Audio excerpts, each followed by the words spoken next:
ವಾಣಿಜ್ಯ ತೆರಿಗೆ ಇಲಾಖೆ ಬೇಕರಿ ಹಾಗೂ ಕಾಂಡಿಮೆಂಟ್ಸ್ಗಳಿಗೆ ನೋಟಿಸ್ ನೀಡಿದ ಬೆನ್ನಲ್ಲೇ ಆಟೋ ಚಾಲಕರಿಗೆ ಡವಡವ ಶುರುವಾಗಿತ್ತು. ಹೀಗಾಗಿ ಓನ್ಲಿ ಕ್ಯಾಶ್ ಅನ್ನೋ ಜಪವನ್ನ ಆಟೋ ಚಾಲಕರು ಶುರು ಮಾಡಿಕೊಂಡಿದ್ರು. ಆದರೆ ಇದೀಗ ಚಾಲಕರಿಗಿದ್ದ ಗೊಂದಲವನ್ನ ವಾಣಿಜ್ಯ ತೆರಿಗೆ ಇಲಾಖೆ ನಿವಾರಿಸಿದೆ.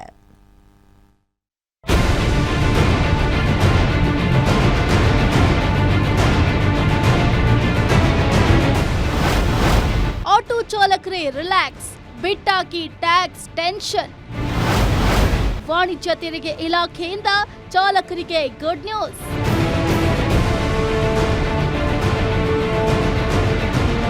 ವಾಣಿಜ್ಯ ತೆರಿಗೆ ಬೇಕರಿ ಹಾಗೂ ಕಾಂಡಿಮೆಂಟ್ಸ್ಗಳಿಗೆ ಕಮರ್ಷಿಯಲ್ ಟ್ಯಾಕ್ಸ್ ನೋಟಿಸ್ ಅನ್ನ ನೀಡಿದೆ. ವ್ಯಾಪಾರಿಗಳಂತೂ ನೋಟಿಸ್ ನೋಡಿ ಕಂಗಾಲಾಗಿದ್ದಾರೆ. ಈತ ನಗದು ವ್ಯಾಪಾರಕ್ಕೆ ಹೆಚ್ಚಿನ ಒತ್ತು ನೀಡಿದ್ದಾರೆ. ಯುಪಿಐ ಪೇಮೆಂಟ್ ನಿಂದಾಗಿ ನೋಟಿಸ್ ಬಂದಿದೆ ಅನ್ನೋ ವಿಚಾರ ಕೇಳಿ ಆಟೋ ಚಾಲಕರಂತೂ ಫುಲ್ ಆತಂಕಕ್ಕೆ ಒಳಗಾಗಿದ್ರು. ಯಾವಾಗ ನಮಗ್ ನೋಟಿಸ್ ಬರುತ್ತೆ ಅನ್ನೋ ಕಾರಣಕ್ಕೆ ಯುಪಿಐಗೆ ಬಾಯ್ ಬಾಯ್ ಅಂದಿದ್ರು. ಆದ್ರೆ ಇದೀಗ ಆಟೋ ಚಾಲಕರ ಗೊಂದಲಕ್ಕೆ ತೆರೆ ಬಿದ್ದಿದೆ.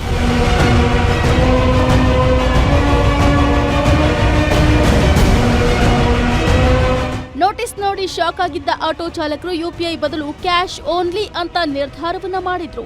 ಅದೇ ರೀತಿ ಅನೇಕ ಆಟೋ ಚಾಲಕರು ಕ್ಯೂಆರ್ ಕೋಡ್ಗಳನ್ನ ಕಿತ್ತೆಸೆದಿದ್ರು. ಆದ್ರೆ ಆಟೋ ಚಾಲಕರಲ್ಲಿ ಜಿಎಸ್ಟಿ ಬಗ್ಗೆ ಇದ್ದಂತಹ ಗೊಂದಲಕ್ಕೆ ವಾಣಿಜ್ಯ ತೆರಿಗೆ ಇಲಾಖೆ ಇದೀಗ ತೆರೆ ಎಳೆದಿದೆ.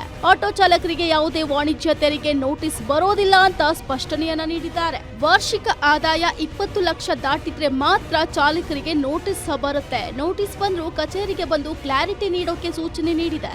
ಯಾವುದೇ ಗೊಂದಲ ಇಲ್ಲದೆ ಯುಪಿಐ ಬಳಸುವಂತೆ ಸೂಚನೆಯನ್ನ ನೀಡಿದೆ ವಾಣಿಜ್ಯ ತೆರಿಗೆ ಇಲಾಖೆ.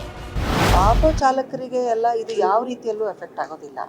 ನಾವು ಹೆಚ್ಚಾಗಿ ಟ್ರಾನ್ಸಾಕ್ಷನ್ ಮಾಡಿದವರಿಗೆ ನೋಟಿಸ್ ಸಿ ಈ UPI ಮಾಹಿತಿ ನಮ್ಗೇನು ಬಂದಿದೆ ಅದರಲ್ಲಿ ಕೇವಲ ಒಬ್ಬ ವ್ಯಕ್ತಿಯ ಪ್ಯಾನ್ ನಂಬರ್ ಮತ್ತೆ ಅವರ ಮೊಬೈಲ್ ನಂಬರ್ 21, 22, 22, 23, 23, 24 ಮತ್ತೆ 24, 25 ಜನವರಿವರೆಗೆ ಮಾಹಿತಿಯನ್ನು ನಮಗೆ ಕೊಟ್ಟಿದ್ದಾರೆ. ಏನಂತ ಇದೆ ಅಂದರೆ ಎಷ್ಟು ಟ್ರಾನ್ಸಾಕ್ಷನ್ ಆಗಿದೆ, ಕೇವಲ ಮೌಲ್ಯ ಅಷ್ಟು ಮಾತ್ರ ಇದೆ.